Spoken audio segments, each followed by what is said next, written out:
नमस्कार दोस्तों, स्वागत है आपका अपने यूट्यूब चैनल मैथ मस्ती विद रिद्धि में। जी मैं आज लेके आया हूँ आपके लिए यूपी पुलिस एग्ज़ाम 2024 के हिंदी का प्रैक्टिस सेट नंबर 2, जो कि आज के प्रैक्टिस सेट में बहुत ही बेहतरीन प्रश्न है। आप लोग इस प्रैक्टिस सेट को ज़रूर लगाएं। तो अगर आपने मेरे यूट्यूब चैनल को सब्सक्राइब नहीं किया हो तो मेरे यूट्यूब चैनल को सब्सक्राइब कर लें और बेल आइकन प्रेस कर लें, जिससे मैं अगली वीडियो डाल सकूं, आपके पास नोटिफिकेशन प्राप्त हो। मैं आशा करता हूं आप लोगों को प्रैक्टिस सेट में अच्छे नंबर आ रहे हों। चलिए शुरू करते हैं। यूपी पुलिस एग्ज़ाम 2024 हिंदी का प्रैक्टिस सेट नंबर 2। अगर आपने प्रैक्टिस सेट नंबर फर्स्ट नहीं लगाया हो तो आप उसको ज़रूर लगाएं। चलिए सीधा चलते हैं अपन प्रश्न पे। प्रश्न है, निम्नलिखित प्रश्न में 4 विकल्प में से उस सही विकल्प का चयन करें जो रेखांकित शब्दों का सही अव्यय के भेद है। अव्यय इसमें पूछा है, दरवाजे के बाहर कोई खड़ा है।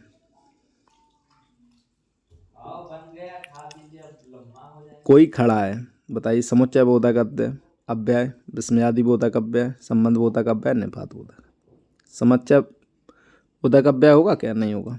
विस्मयादि बोला, ऐसी कोई बात ही नहीं हुई कि हाय ये हो गया वो हो गया, नहीं। इसमें संबंध की बात चल रही, तो इसका राइट आंसर हो जाएगा ऑप्शन नंबर सी। नेक्स्ट प्रश्न है, निम्नलिखित प्रश्न में 4 विकल्प दिए गए हैं जिनमें से उस विकल्प का चयन करें जो दिए गए शब्द का सही स्त्रीलिंग शब्द है। राजपूत का स्त्रीलिंग राजपूतानी, राजपूताई, राजपुत्रिन, राजपूती। होगा क्या? राजपूती होगा? नहीं होगा, इसी बात गलत है। राजपुत्र नहीं होगा। राजपूताई क्या होता? नहीं। तो इसका राइट आंसर हो जाएगा ऑप्शन नंबर फर्स्ट। नेक्स्ट प्रश्न है, निम्नलिखित प्रश्न में 4 विकल्प में से उस विकल्प का चयन करें जो दिए गए शब्द का अर्थ वाला शब्द है। शरीर, कलेवर, बेटाप, महिला, पद्मा। बताइए। बेटाप पेड़ का पर्यायवाची, इसका कोई अर्थ नहीं है। महिला भी नहीं होगी। पद्मा एक नदी का भी पर्यायवाची है। तो इसका राइट आंसर हो जाएगा ऑप्शन नंबर फर्स्ट, कलेवर। नेक्स्ट प्रश्न है, निम्नलिखित प्रश्न में 4 विकल्प दिए गए हैं जिनमें से एक शब्द दिए गए शब्द का सही तद्भव रूप है। ग्राम का तद्भव रूप बताना है। शहर, गांव, सड़क, खेत। शहर गांव का तद्भव रूप हो? नहीं, शहर तो बड़े होते हैं, ठीक है, जैसे कि कानपुर, औरई, चलो। हाँ, गांव, ग्राम का गांव, इसका राइट आंसर हो जाएगा ऑप्शन नंबर बी। सड़क भी नहीं होगा, खेत भी नहीं होगा। नेक्स्ट प्रश्न है, निम्नलिखित प्रश्न में 4 विकल्प में से उस विकल्प का चयन करें जो प्रत्यय से नहीं बना है। लालमा, टुकड़ी, सफल, प्रशस्तिमान। टुकड़ी से प्रत्यय से नहीं बना। लालमा, लाल, धन, इमा, तो इसमें तो प्रत्यय आ गया भैया। टुकड़ी,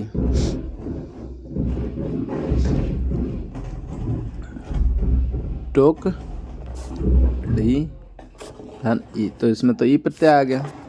प्रशस्तिमान,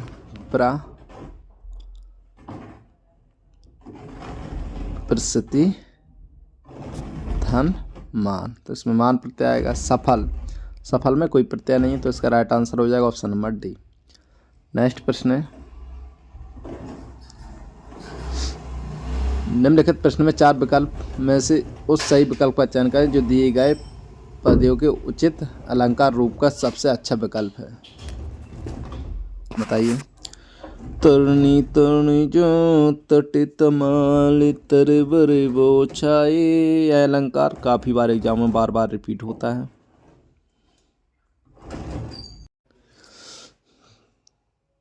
तरनी तरुजा तट तमाल तमर बोछा है, तो ता वर्ड की पुनरावृत्ति हो रही है, आपको मालूम होगा, तो इसमें अनुप्रास अलंकार होगा। अगर आपने यूट्यूब पर अलंकार की वीडियो नहीं देखी हो तो आप अलंकार की वह वीडियो ज़रूर देखें, मैं कहता हूँ कि आपके अलंकार से कभी भी प्रश्न गलत नहीं होगा। उसमें काफ़ी बेहतरीन शॉर्ट तरीके से मैंने अलंकार को समझाया है, तो आपको किसी भी प्रकार का सवाल अलंकार से गलत नहीं होगा। आप अलंकार की वह वीडियो जरूर देखें। नेक्स्ट प्रश्न है, इनमें से किस चिन्ह का अर्थ आधा रुकना होता है? बताइए, इस चिन्ह को क्या कहते हैं? बताइए। अलबरा। ठीक है, इसको क्या कहते हैं? बताइए, इसको क्या कहते हैं? अर्ध विराम। इसको फुल स्टॉप। इसको विस्मयादि बोधक चिन्ह कहते हैं। तो बताइए, इसका आधा रुकने का अर्थ क्या हो जाएगा? बताइए। इसका राइट आंसर हो जाएगा ऑप्शन नंबर बी, अर्धविराम। आपको चिन्हों से एक प्रश्न जरूर देखने के लिए मिलेगा, तो आप लोग चिन्ह के बारे में अच्छे से जानकारी कर लें। नेक्स्ट प्रश्न है, कर का अर्थ नहीं होता। सूर, हाथ, कराल, टैक्स। कर आपको मालूम हुआ एक टैक्स भी होता है। ठीक है, एक हाथ भी कहते हैं कर को। ठीक है, एक सूर भी कहते हैं कर को। कर का अनेक अर्थी सब। इसका राइट आंसर हो जाएगा ऑप्शन नंबर सी, रण को नहीं कहते। नेक्स्ट प्रश्न है,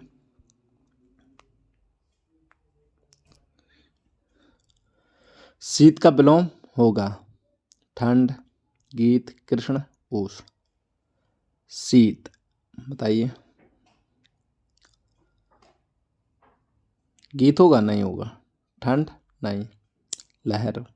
कृष्ण, कृष्ण में हो। शीत का विलोम होगा उष्ण, उष्ण कटिबंधीय क्षेत्र, इसकी आपको मालूम होगा, पढ़ा होगा। नेक्स्ट प्रश्न है, प्रेरणार्थक क्रिया है। गिरना, बोलना, सुनना, कहना।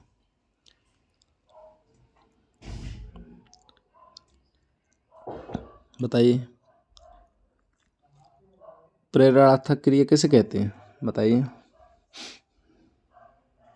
हाथ से हथे आना, लात से लते आना, है सुन से सुनाना। तो इसका राइट आंसर हो जाएगा ऑप्शन नंबर सी, प्रेरणार्थक क्रिया आप जरूर पढ़ लें। नेक्स्ट प्रश्न है, किस समास में दोनों पद प्रधान होते हैं? वेरी इंपॉर्टेंट प्रश्न है। किस समास में दोनों पद प्रधान होते हैं? बताइए। तो इसका राइट आंसर हो जाएगा ऑप्शन नंबर सी, बहुब्रीहि समास। बहुब्रीहि समास बताइए। तत्पुरुष समास, इसको भी बताइए। तत्पुरुष समास में उत्तर पद प्रधान होता है। ठीक है, देखो समझ में, पहला पद संख्यावाची होगा। नेक्स्ट प्रश्न है, विभत्सा और रस के विस्फोटक भाव हैं। विभत्सा के विस्फोटक भाव हैं, बताइए। क्रोध, उत्साह। उत्साह तो वीर रस का हो जाएगा। ठीक है, इसका तो है नहीं है। क्रोध भी नहीं है। करोड़ का शोक हो जाएगा, तो ये भी नहीं है। इसमें से इनमें से कोई नहीं होगा। इसका right answer option number D. आप लोग रस को अच्छे तरीके से पढ़ लें। इसकी मैं क्लास लेके आ रहा हूँ आज शाम 7:30 बजे। आपके रस से प्रश्न गलत नहीं हुए। नेक्स्ट प्रश्न, पढ़ का तद्भव शब्द है। अक्षर, पत्र या पत्ता। पढ़, पढ़। पढ़ का अर्थ बताइए। अक्षर होता है? नहीं, पढ़ का अर्थ होता है, तद्भव होता है, पत्र या पत्ता। नेक्स्ट प्रश्न, अंगूठी का तत्सम रूप क्या होगा? अग्नि का, अग्निष्ठ का, अग्निष्ठ का, अग्निष्ठिका। बताइए। इसमें दो ऑप्शन में सेम टू सेम ऑप्शन रख दिए गए हैं, तो एक को गलत कर लीजिए। अग्निष्ठ का होता क्या? अग्नि का हो? नहीं। इसका राइट आंसर हो जाएगा ऑप्शन नंबर सी, अग्निष्ठ खा, इसका राइट आंसर हो जाएगा। नेक्स्ट प्रश्न है,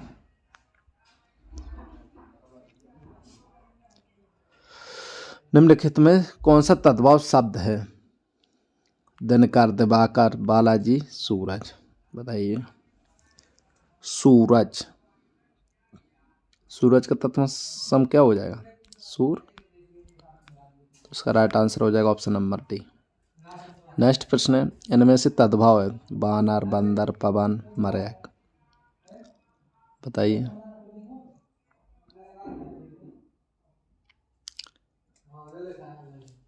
तद्भव, तो इसका राइट आंसर हो जाएगा ऑप्शन नंबर बी, बंदर। नेक्स्ट प्रश्न है, कवि बिहारी मुक्ता किस रस के कवि थे? करुण, वीर, सिंगारा, संयोग, डी भक्ति। बताइए।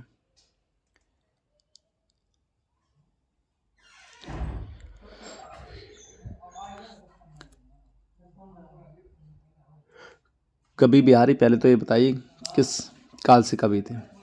कवि रीति काल के प्रमुख कवि रहे हैं, जो कि इन्होंने श्रृंगार रस, संयोग रस को कहा है। तो इसका राइट आंसर हो जाएगा ऑप्शन नंबर सी। निम्नलिखित में से कौन सा शब्द फल शब्द का निगार्थी शब्द नहीं? मेवा, नतीजा, प्रभाव, लाभ।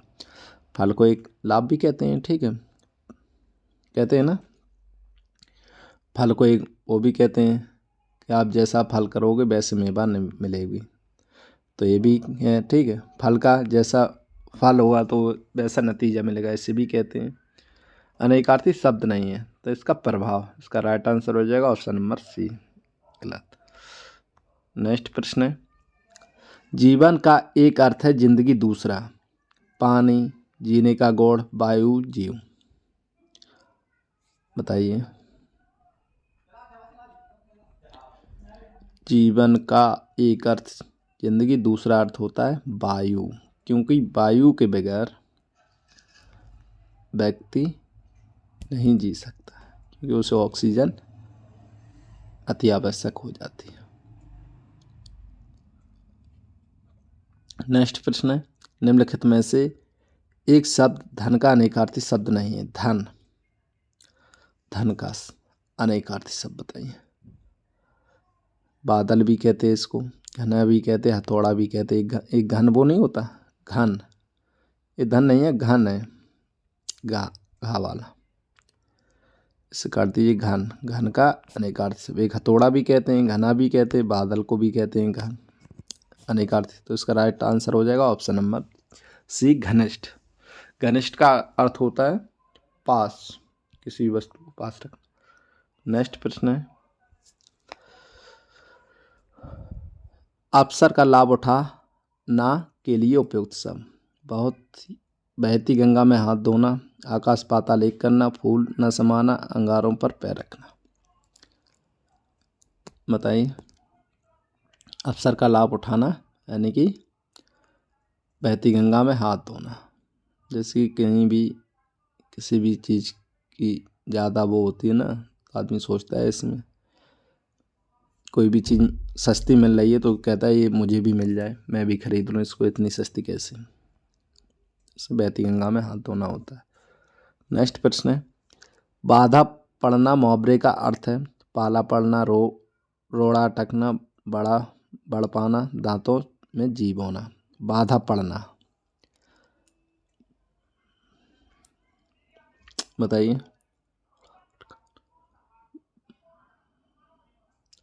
बाधा पड़ना यानी कि व्यक्ति को सोचने में मजबूर करना, रोड़ा अटकाना। इसका राइट आंसर हो जाएगा ऑप्शन नंबर बी।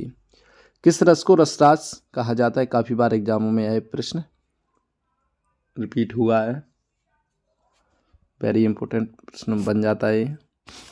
रस को रसराज कहा जाता है, श्रृंगार रस को। इसका राइट आंसर हो जाएगा ऑप्शन नंबर फर्स्ट। नेक्स्ट प्रश्न है, एक वाक शब्द है। भारतवर्ष के अतीत में कई निर्दयी शासक हुए। सामूहिक भीड़ जय जयकार कर रही थी। मैं गांधी चरखा शुरू कर रहे थे, प्रत्येक छात्र में एक एक करके निकल गया। एक साथ बताइए। तो उसका राइट आंसर हो जाए गांधी जी चरखा शुरू कर रहे थे, ऑप्शन नंबर सी। नेक्स्ट प्रश्न है, श्री कृष्ण के अनेक नाम है का शुद्ध रूप क्या होगा? श्री कृष्ण के अनेकों नाम थे, श्री कृष्ण के अनेक नाम हैं, ये तो रिपीट हो गया ही नहीं। श्री कृष्ण का अनेक नाम है का लग गया इसमें, श्री कृष्ण के अनेक नाम थे लग गया, तो उसका राइट आंसर हो जाएगा option number D, Shri Krishna को अनेकों यानी कि बहुवचन का प्रयोग हो गया इसमें, जैसे कि श्री कृष्ण के अनेकों नाम थे, बिल्कुल थे, यानी कि पर्यायवाची बहुत सारे हैं। नेक्स्ट प्रश्न है, निम्न में से अधिक उपसर्ग से बनने वाला शब्द है। निम्न में से अधिक उपसर्ग से बनने वाला, अधिकार, अधिनायक, अध्यक्ष, डी कोई नहीं, बताइए।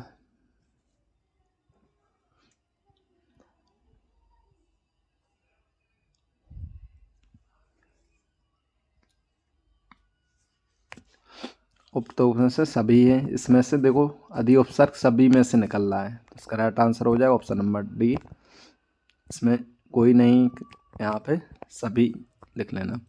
नेक्स्ट प्रश्न है, परिश्रम का विलोम शब्द है, वस्त्रम, आश्रम, विश्राम, निश्चय। परिश्रम का विलोम शब्द, वेरी इंपॉर्टेंट प्रश्न है, काफ़ी बार एग्जाम में पूछा गया, तो इसका राइट आंसर हो जाएगा ऑप्शन नंबर सी, विश्राम। नेक्स्ट प्रश्न है, अचल शब्द का अर्थ स्थिर और दूसरा चल अर्थात है। अचल का स्थिर, दूसरा का चल का क्या होगा अर्थ? चल का अर्थ स्थिर, निश्चल, जो चल रहा हो, डी गतिमान, बताइए। चल का होता है Nishchal, option number B right answer हो जाएगा।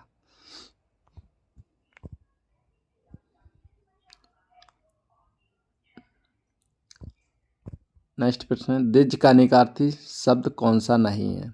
चंद्रमा, पक्षी, दांत, सिंह, बताइए।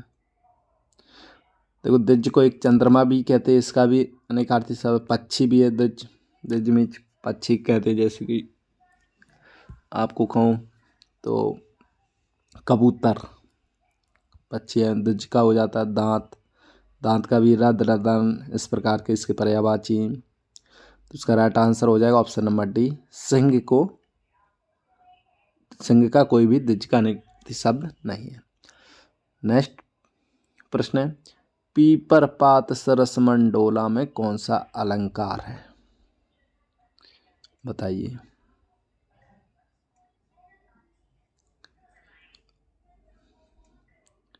अगर आपने अलंकार की वीडियो नहीं देखी तो वो अलंकार की वीडियो अवश्य देख लें, यूपी पुलिस के लिए, वो स्पेशल यूपी पुलिस के लिए है, उसमें मैंने जितने भी अलंकार लिए हैं उसमें से आप बाहर नहीं जाएगा और आपका क्वेश्चन कभी भी गलत नहीं होगा। पीपर पात सरस मंडोला, बताइए रूपक होगा क्या? नहीं होगा, प्रतीक भी नहीं होगा, यानी कि इसमें क्या मैंने उपमा, इसका राइट आंसर हो उपमा की, मैंने वहाँ पे शॉर्ट ट्रिक बताई है, सा, सी, सरस, क्या जहाँ भी हो तो उसमें उपमा अलंकार हो जाए, तो इसका राइट आंसर हो जाएगा ऑप्शन नंबर बी, सरस इसमें आया। नेक्स्ट प्रश्न है, जब किसी वर्ड की आरती बार बार होती तो वह कौन सा अलंकार होता है? जब किसी वर्ड की आवृत्ति, आरती की जगह आवृत्ति होगा, आवृत्ति बार बार होती है तो वह कौन सा अलंकार होगा? बताइए। अनुप्रास, सम्यक, श्लेष, उपमा, आपको मालूम होगा तो यहाँ पे अनुप्रास अलंकार हो जाएगा। जहाँ किसी वर्ड बार बार तरनी, तर्ज, तत्मा, जैसे कि अभी अपन प्रश्न करेंगे, एमक का परिभाषा क्या होती है? जहाँ किसी भी शब्द की पुनरावृत्ति हो, यहाँ वर्ड की हो रहा है, यहाँ शब्द की हो है। श्लेष का अर्थ क्या है? जहाँ भी किसी शब्द के कई अर्थ निकलते हों तो वहाँ श्लेष अलंकार होता है। ऐसी ऑप्शन नंबर डी का, जहाँ उपमेय में उपमान में समानता प्रकट की जाए उसमें इसकी चारों की परिभाषा आप रट लीजिए, क्योंकि डायरेक्ट आपको एग्जामिनर परिभाषा से सवाल पूछ देगा। नेक्स्ट प्रश्न है, तो ये थे आज के महत्वपूर्ण 60 प्रश्न 59। मैं आशा करता हूँ आपका इसमें अच्छा स्कोर रहा होगा।